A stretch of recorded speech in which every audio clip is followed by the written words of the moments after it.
C'est l'heure du bilan aussi pour l'île de Porquerolles face au Lavandou, la plus grande des 3 îles du Levant. Sollicitée par le tourisme international, envahie par des flots de vacanciers, Porquerolles a voulu préserver ses paysages, gérer ses ressources à long terme et développer les énergies de remplacement. Une attitude qui peut servir d'exemple. Un reportage de Florence Schall.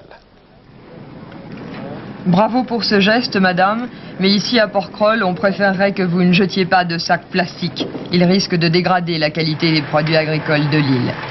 En effet, les ordures ménagères y sont broyées et servent ensuite de compost pour les cultures. Résultat, pas de décharges polluantes et l'engrais le plus économique qui soit. C'est un des exemples de l'équilibre écologique recherché depuis que 4/5 de Porquerolles ont été placés par l'État sous l'égide du Parc national de Porquerolles. Premier objectif, préserver la forêt menacée par le feu. Non pas avec de larges tranchées artificielles, mais avec une remise en culture de terres abandonnées. Culture égale entretien de la forêt, c'était la leçon de nos ancêtres. Lorsque l'homme a voulu se comporter en gestionnaire intelligent, il a réussi à très bien se satisfaire des conditions du milieu et à ne pas entraîner des dégradations catastrophiques. Par contre, à partir du moment où il oublie d'être raisonnable, il oublie la philosophie de ces lieux, on assiste à des catastrophes. Et la restauration de ces zones dégradées est quelque chose qui revient certainement beaucoup plus cher que la mise en place de méthodes, de systèmes de gestion intelligents.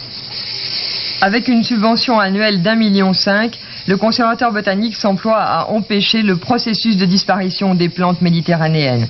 Des centaines de variétés pourront ainsi renaître un jour grâce à ces boutures et à ces greffes. Objectif à long terme du conservatoire, se suffire à lui-même en produisant par exemple cette nouvelle variété d'abricots.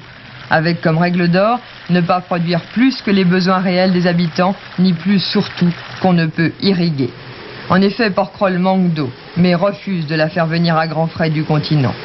Pour l'irrigation, ce sont toutes les eaux usées qui, au lieu d'être rejetées à la mer, sont recyclées dans cette station d'épuration exemplaire. Système de boue activé, les boues sont réutilisées en engrais, et lagunage qui crée une zone humide.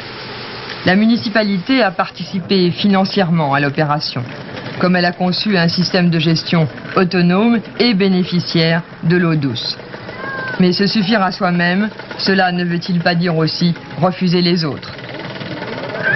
Une certaine autonomie pourrait se profiler à l'horizon. Non, c'est pas le problème, et les Porquerolles l'ont bien compris, mais de toute façon, nous sommes obligés de passer par un certain nombre de contraintes si nous ne voulons pas rencontrer des difficultés dans les années à venir. L'urbanisation, c'est exclu. Il y a un potentiel qui existe en eau sur l'île de Porquerolles. Vouloir développer l'urbanisation, c'est aussi priver Porquerolles en eau.